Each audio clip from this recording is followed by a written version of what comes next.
Yeah, it's interesting. I was talking to a friend of mine, and she was nervous about the debate. And I think part of the nervousness about the debate was our nervousness about Joe Biden, right? Like, remember we talked about Joe Biden? We just said we just need him to look normal.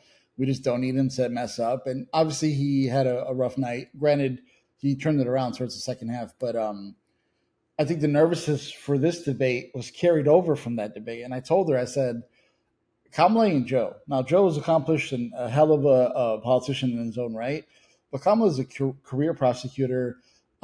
She knows what she's doing. She's younger. She has energy. She could fact check it a little bit faster than Joe would.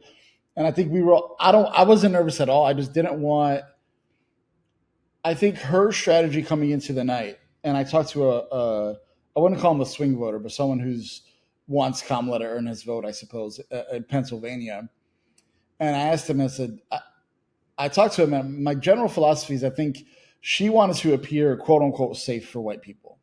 Those leftover white voters that she needs to run up the margins with in November, I think she wanted to appear safe, and she wanted to appear like a normal kind of everyday human being. And I think that was her strategy. And she didn't get into name calling, and she attacked, but she didn't call him anything.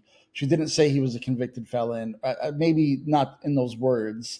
Um, I guess what I'm saying is like it wasn't just mudslinging versus mudslinging. She was talking about policy and he wasn't. But I will give credit to Kamala in one thing, and I'm sure it was talked about the handshake. I think the handshake set the tone for the entire night.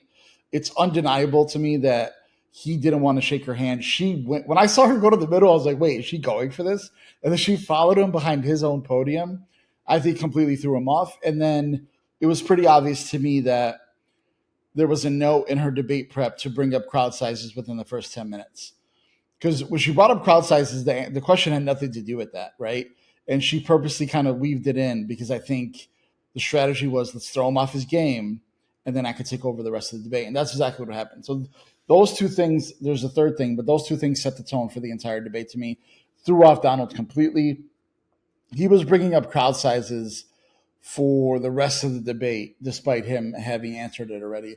The third thing I think that she did was, and this is just normal debate stuff, but I thought she was masterful in giving the answer to the American people, and then at the end she throw it a little bit of dig at Donald just to throw him off. For instance, she gave a great answer about Israel and Palestine. She gave a great answer about the economy. She gave a great answer about immigration at the border. Right, nuanced level policy stuff straight to the American people.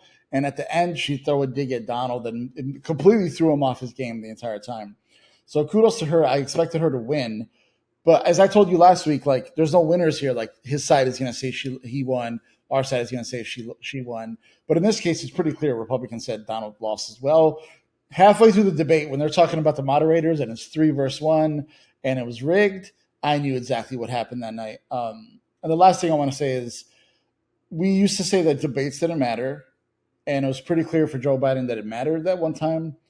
And I don't think that Donald Trump necessarily lost voters this time, but I don't think that those swing voters that saw this performance are going to go back to him. So I think Kamala had a great night, and it shows that the debates can matter in the right circumstance. Yeah, one of the things I want to put a pin in, and it's weird because it this is not necessarily something that regular voters will think about. But I want you to think about how quickly she threw him off.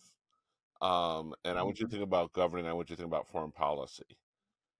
The way that she played him by going ahead and bringing up crowd size, that goes to show, and this is something that I want more people who are very thoughtful to consider.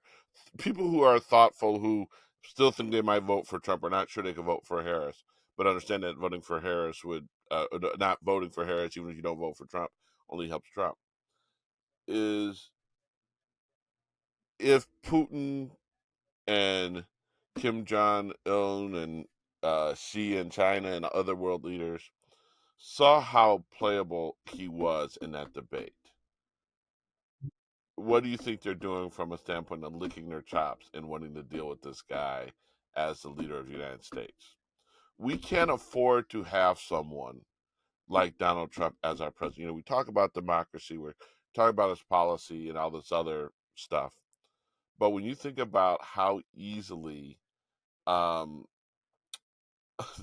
Harris did just with a typical opposition research book, right, and going after him, what do you think other countries who have intelligence and things that, while they're available to probably the president and vice president for official business, not necessarily available to them in the political space. What do you think they would do with that?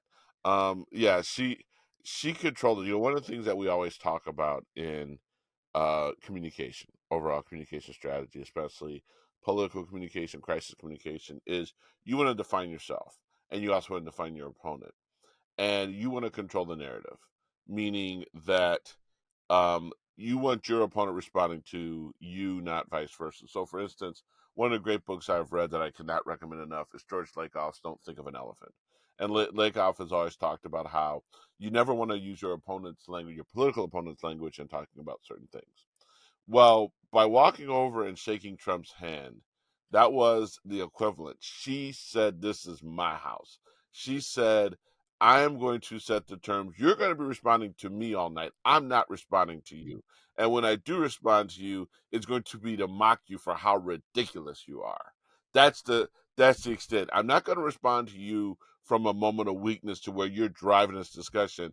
I'm going to respond to you from the standpoint of exploiting and calling out your mistakes, or exploiting and calling out how just absolutely unhinged and deranged you are.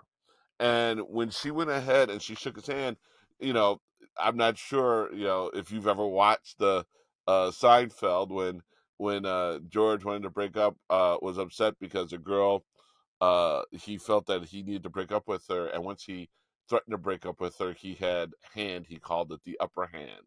And once he had the upper hand, he kind of controlled the relationship up until the time that she found out he did something or was involved with something that she didn't like, and then she took the hand back, right? That's kind of what um, Vice President Harris did. And, just the way that she was openly laughing at him. The split screen, when he would say crazy stuff, she would laugh at him. And to your point about how the Republicans are saying, you know, uh, that she wanted to debate. What's really fascinating, and it's amazing again how the press, and we keep going back to the new phrase. You ever notice that a month ago no one had ever heard the phrase "sane washing," and then I believe it was Parker Malloy went ahead, who actually a Chicagoan.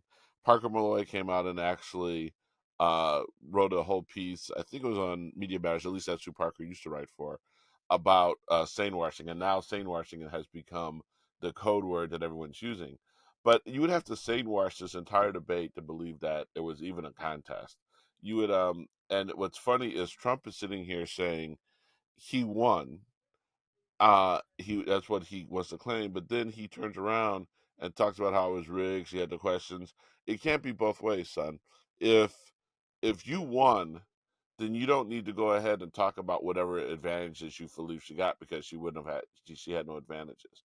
Um, one of the questions I have for you is, uh, and I know CBS has offered it up.